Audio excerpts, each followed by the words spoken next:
Toughest exam है India का, UPSC, UPS उसकी 2.5 लाख की फीस को हम 7,500 में कर दिए। और सेम बहुत बढ़िया, वेरी गुड। बहुत अच्छे। और इंडिया के सबसे बेस्ट टीचर के साथ जो भी हैं वो अपने सब्जेक्ट में उससे बेस्ट इंडिया में कोई नहीं। और इतना के बावजूद ऐसे हम लोग को लगता होगा 7,500 बहुत कम है। एक लड़की ने कहा कि सर शाम वाले बैच को ना मॉर्निंग में कर दीजिए। हम कहे बाबू तो इतना सबके इंडिविजुअल से तो बैच ट्रांसफर नहीं, क्या प्रॉब्लम है? उसने कहा ना शाम में हमको दूसरे के यहाँ बर्तन मांजने जाना होता है। तो हम लोग को लगता है कि जितना ये तकलीफ इससे कई गुना ज्यादा है। और कई बार तो ऐसा लगता है कि वो भी ना ले। एक लड़का बेचारा नदी से बालू निकालता था और वो बालू को भरता था, फिर नाव बालू को किनारे लेके बेचती थी और वो बालू भरता था, उससे मेरी फीस ले आया। हमारा हाथ कांप गया, हम कैसे फीस ले लेंगे यहाँ पर। बहुत बढ़िया। उसी दिन हमने ये प्रण लिया था कि भारत का कोई भी बच्चा उसके सफलता में पैसा उसकी बाधा नहीं बनेगी, चाहे उसको जितना भी पढ़ना रहे यहाँ पर। क्या बात। और अर्चना जी, मैं इनके बारे में एक बात, खान सर आपके बारे में मैं एक बात कहना चाहता हूँ। इनका जो स्टार्टअप है ये बूटस्ट्रैप्ड है। अच्छा, मैं साधारण भाषा में बता देता हूँ, ये सेल्फ फंडेड है। इन्होंने अभी तक किसी और से पैसा नहीं लिया है। ये इन्वेस्टर के पैसे से नहीं, इन्होंने खुद इसको बिल्ड किया है। और बल्कि इतना स्ट्रॉन्ग स्टार्टअप है ये कि मैं कहूंगा कि अगर इन्वेस्टर्स को इन्वेस्ट करना हो तो मैं इंडोर्स करता हूँ ऐसे स्टार्टअप्स को। यही सब चीजों को देखते हुए कई लोगों ने धमकी भी दिया था वहां पर। अच्छा। और उसके बाद बम चला दिए और 7-8 बम चला दिए और कुछ ब्लास्ट हुआ। एक बेचारा नया लड़का आया था एडमिशन लेने के लिए, उसकी स्कूटी उड़ा दिया।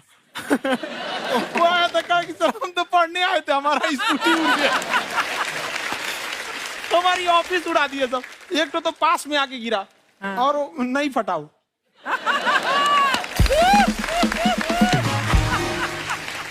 बाद में बहुत सारे लोग धमकियां दिए, लेकिन कहते हैं ना सूरज कितना भी तेज चमक ले समंदर नहीं सुखा सकता। वाह वाह वाह, क्या बात है।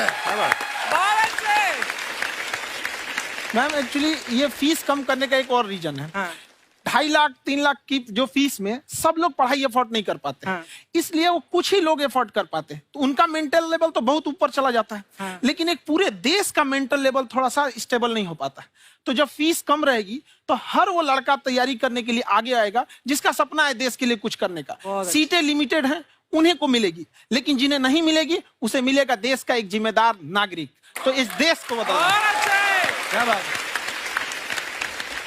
हम लोग विश्व गुरु कहे जाते थे, क्यों? क्योंकि दुनिया से लोग हमारे यहाँ पढ़ने आए थे। चाइना से ह्वेनसांग आया, फायान आया, आज कोई नहीं आता है। हम लोग का उद्देश्य एक समय आएगा जो फिर आएंगे यहाँ पढ़ने के लिए। क्या बात है। पर आप देखो अर्चना जी, सबसे ज्यादा आईपीएस आईएएस बिहार से निकलते हैं। आप देखो पढ़ाई लिखाई में पॉलिटिशियन बहुत बड़े बड़े निकले हैं। तो ऐसा नहीं है, हर जगह ऑप्शन भी नहीं है वहाँ पे, इंडस्ट्री नहीं है, खेती करेगा तो कोई खास वो नहीं रहे। ऑप्शन भी नहीं है, सही बात है। बिहार की मिट्टी में एक चीज है, जिद तो बहुत जबरदस्त है। कुछ भी नहीं रहेगा तो सब कुछ पाने का उसको जिद रहेगा, करके भी दिखा देगा। वहाँ पे कर देंगे हम यहाँ पे। विवेक सर, आपके बारे में हमने सुना एक बार आप संन्यास लेने चले गए थे। कौन वापस लेके आया आपको? फिर कहाँ तक पहुंच गए थे आप?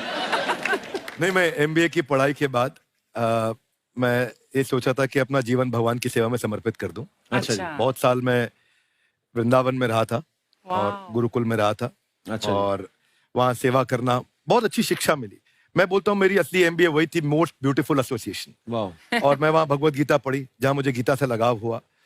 तो मेरे गुरुजी का आदेश था कि आप भगवत गीता को बिजनेस मैनेजमेंट के साथ जोड़ के देश दुनिया में बताओ। मेरे को लगा बड़ा मुश्किल काम है। मैंने बाद में देखा कि डॉक्टर स्टीफन कॉवी, जिनकी किताब है 7 habits of highly effective people, आप सबने पढ़ी होगी। उन्होंने बोला मैंने 7 हैबिट भगवत गीता से लिए। और हमारे देश के लोग ऐसे हैं जो मेरी किताब पढ़ते हैं, जो कि 3.5 मिलियन कॉपीज बिक चुकी हैं, और भारत में भगवत गीता नहीं पढ़ते। तो मुझे लगा कि मैं गीता विद मैनेजमेंट के ऊपर आकर के बातचीत करूं। मुझे लगा बहुत कठिन होगा, पर मेरे गुरुजी का आदेश था कि कठिनाई आपको तभी तक दिखेगी जब कठिनाई को देखोगे। तो एक छोटा उन्होंने मुझे बताया, पूछा कि इस कमरे में लाल रंग कितनी जगह है, देखो आप भी एक बार जरा देख के बताओ। 7-8 जगह लाल रंग दिख रहा है यहाँ पे आपको? 1 ये 2, वो लाल रंग टी शर्ट पे 3 4 5, ये लाल हो गया 6, उधर लाल हो गया 7, एप्पल लाल, बिल्कुल ठीक 7। पर जब आप लाल रंग ढूंढ रहे थे तो क्या आपको हरा रंग दिख रहा था? Yes no? नहीं। जब आप लाल रंग ढूंढ रहे थे तो क्या आपको काला रंग दिख रहा था? Yes no? नहीं। नो। जिंदगी भी ऐसी है, जो ढूंढोगे वही मिलेगा, बाकी कुछ नहीं मिलेगा। तो उन्होंने कहा कि आप इसी सोल्यूशन पे फोकस करो और गीता के मैसेज को पहुंचाओ। तो मैं बिजनेस मैनेजमेंट के प्रोग्राम्स कॉर्पोरेट्स में करने शुरू किए, क्योंकि गीता पहला मोटिवेशनल सेमिनार जो पृथ्वी के इतिहास में कपिल जी हुआ, वो कृष्ण ने दिया था। पहले मोटिवेशनल स्पीकर इस पृथ्वी के इतिहास के कृष्ण थे, जिन्होंने अर्जुन को रणभूमि में मोटिवेट किया था।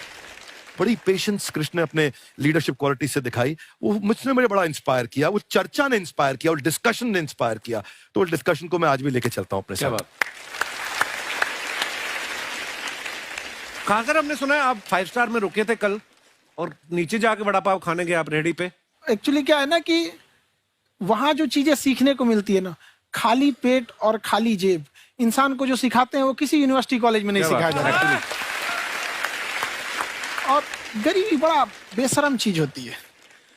तो कहते हैं कि मौत भी तू जल्दी आया कर गरीब के घर में, कफन का पैसा भी खर्च होता है दवाइयां खरीदते खरीदते। हाय हाय हाय, क्या बात है। और खान सर की खासियत ये है कि जिसको तो पढ़ना है, जिसको एजुकेशन चाहिए, वो तो इनका वीडियो देखते हैं। लेकिन वैसे भी कई लोग, जैसे अर्चना जी बात करी थी, कहती मैंने जब देखना शुरू किया तो मैंने बैक टू बैक इतने सारे वीडियोस देखे, क्योंकि आपका जो तरीका जो बोलने में, एक तो इनकी जो टोन है पढ़ाने में, और साथ साथ में जो ह्यूमर आता रहता है, तो उसकी वजह से और भी इंटरेस्टिंग हो जाते हैं आपके वीडियो। शुरुआत में हम लोग जब स्टूडेंट लाइफ में थे, या हम कई स्टूडेंट को भी देखते हैं, वो बेचारे जब थक जाते हैं तो आपका शो देखने लगते हैं। तो शुरू में हमको लगता था जब कि अरे यार हमारी पढ़ाई उसके लिए है, लेकिन पढ़ाई में थक जाता है, शो देख के नहीं थक जाता। हाँ। तो हमने सोचा दोनों को मिक्स कर देते हैं। तो हमने उसको, और आज आपको पता नहीं हमने भी यही किया है। मिक्स करने। हमारे एजुकेशन सिस्टम में 2 कमी है। हाँ। एक एजुकेशन की, दूसरा सिस्टम की। आप पटना से हैं ना? हाँ। हमें भी पटना पसंद है। बस कोई पटाने वाला चाहिए। नहीं, मजाक नहीं कर रहे हैं। आपका जो चैनल है, हम दिन में 10 बार आपके चैनल को सब्सक्राइब करते हैं। दिन में अरे हाँ, और बेल आइकन तो हम इतना जोर से दबाते हैं कि बाकी यूट्यूब वाले बाहर निकल के देखते हैं कि ये कौन है जिसने इनका चैनल इतना जोर से दबा दिया बेल आइकन। बुढ़िया, तो शर्म नहीं आती है? आते ही फ्लर्ट शुरू कर दिया ना तूने। तो जाते हुए करते हैं क्या? विवेक जी नमस्ते। आपसे एक काम था छोटा सा, कर देंगे आप? ये क्यों करेंगे? नहीं, गुरुजी हमेशा अपने वीडियो में कहते हैं कि विवेक से काम लो, विवेक से काम लो। विवेक मतलब दिमाग से काम लो आप। हाँ, तो विवेक जी अपने दिमाग से ही काम लेंगे। बहुत दिमाग है उनके पास। ये देखिए, जो आदमी, आपको मैं बताइए, जो आदमी बिना फिल्म किए कपिल शर्मा शो में आ गया, कितना दिमाग होगा उसके पास। लेकिन एक बात है जिसकी वजह से हम आप तीनों से नाराज हैं। क्यों? क्या बात? हर चीज में मोटिवेट मोटिवेट मोटिवेट क्या होता है? सच कह रहा है, जब भी ये शब्द सुनते हैं हमें लगता है कोई हमें चिढ़ा रहा है। मोटिवेट बदल दीजिए ना, खाली मोटिवेट बोलना ही क्यों जरूरी है? कुछ और कीजिए। रोटी वेट, छोटी वेट, पतली वेट, कुछ भी बोलिए, मोटिवेट हटाइए। तो गुड़िया, तू भी एक्सरसाइज किया कर ना, देख डॉक्टर साहब ने कितना वजन कम किया है, तू भी कर ले। ठीक है, फिर मोटिवेट से ही चला लेंगे। लेकिन मोटिवेशन कोई बुरा बात नहीं है। हमारे दादाजी भी वैसे बहुत मोटिवेट करते थे। हाँ, एक बार तो तालाब में डूब रहे थे हमारे दादाजी। हमारे पास रस्सी भी था, ट्यूब भी था, फिर भी हम अपने दादाजी को बचा नहीं पाए। क्यों? क्योंकि हमने उनकी ओर तिनका फेंका ना, वही कहते थे डूबते को तिनका का सहारा काफी। नहीं लगा सहारा, दादाजी बुड़बुड़ बुड़बुड़ बुड़बुड़।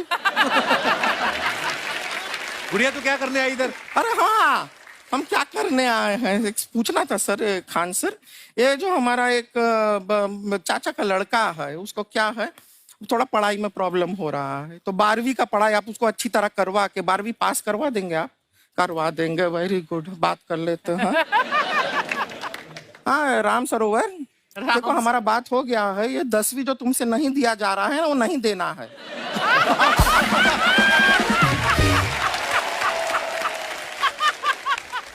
टेंशन नहीं है, 10वीं का खान सर से बात हुआ, ये सीधा 12वीं पढ़ा के पास कर देंगे। अरे ऐसे नहीं होता, पहले 10वीं पास करनी पड़ेगी, फिर 12वीं होगी ना। ऐसा कोई जरूरी नहीं है ये सीक्वेंस। हमारे मौसा जी थे, उनसे ना 10वीं हुई ना 12वीं हुई, अभी 3 दिन पहले सीधा उनकी 13वीं हुई। एक्चुअली क्या है, पढ़ाई लिखाई का हमको बहुत ज्यादा नॉलेज है नहीं, गांव में पढ़े हैं ना सर। स्कूल कहाँ होते थे अर्चना जी, गांव में स्कूल नहीं था, पेड़ के नीचे पढ़ते थे हम। यहाँ तक कि हमारे पास ब्लैक बोर्ड भी नहीं था, हमारे मोहल्ले की जो भैंसिया थी उसको खड़ा करके टीचर उसके ऊपर लिख के पढ़ाती थी। मजाक नहीं कर रहे हैं। और आप तो समझ रहे हैं, अभी ब्लैक बोर्ड की एक अटैच डस्टर था बैक बोर्ड का, समझ रहे हैं ऐसा, वो पीछे से आता था, लिखा हुआ मिटाता था और चला जाता था। ये तो कुछ भी नहीं है। एक बार क्या हुआ, हमारा स्कूल शुरू हुआ, शुरू होते ही 2 महीने के लिए छुट्टियां हो गई। क्यों? ब्लैक बोर्ड ने बछड़ा दिया था ना। तो वैसे आप लोग ना इतने ज्ञानी हैं, सब कुछ जानते हैं। आपसे एक टेक्निकल सवाल पूछे। एक बार ना 4 दोस्त थे, 4 दोस्त, साम दाम दंड भेद। वो डिसाइड करते हैं कि चलो एक गेम खेलते हैं, तो टीम्स बनाते हैं। तो साम दाम ने एक टीम बनाया। इस पे भेद को बहुत गुस्सा आया, पता है क्यों? क्यों? क्योंकि भेद को दंड मिलाना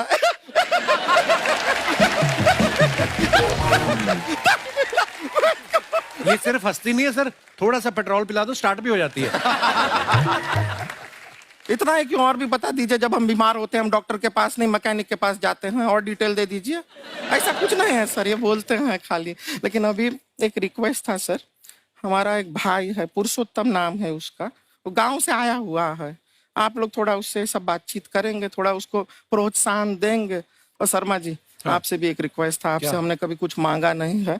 पुरुषोत्तम आएगा ना, एक बार बस उससे कह दीजिएगा, पुरुषोत्तम तुम कितने हैंडसम हो। मैंने देखा ही नहीं अभी तक। तो देख के बस बोल दीजिएगा तुम ठीक है। कितने हैंडसम हो, ऐसा बोल दीजिएगा प्लीज। ठीक है। हम बुला लेते हैं पुरुषोत्तम।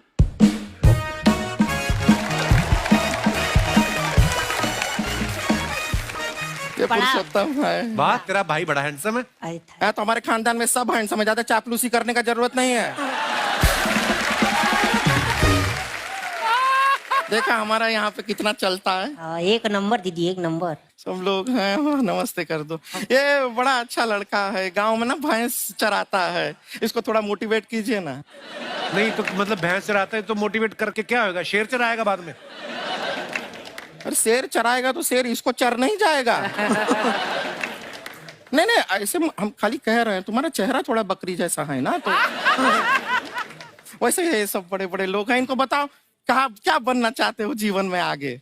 HR। HR? अरे वाह, देखे कोई बड़ा कंपनी में ह्यूमन रिसोर्स का काम करेगा ये। अरे HR मतलब दीदी Hrithik Roshan, tiny tin tin tiny tin tin. ना जूता पहनने का काम किया करो, जूता खाने का नहीं। काम किया है, कुछ बड़ा किया है लाइफ में? किया है ना दीदी, एक बकरी के बच्चे को बड़ा किया है।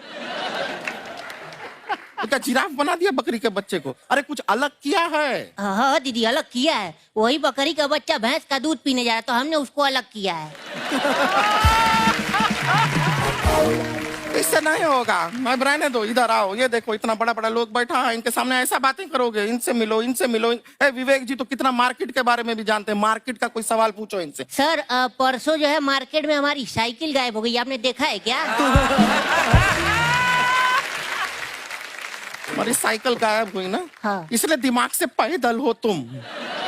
पैदल समझते हो? हाँ। चल लोगे? 20 कदम चलोगे? हाँ। हाँ, घूमो जरा, अभी 20 कदम चल के दिखाओ। निकलो।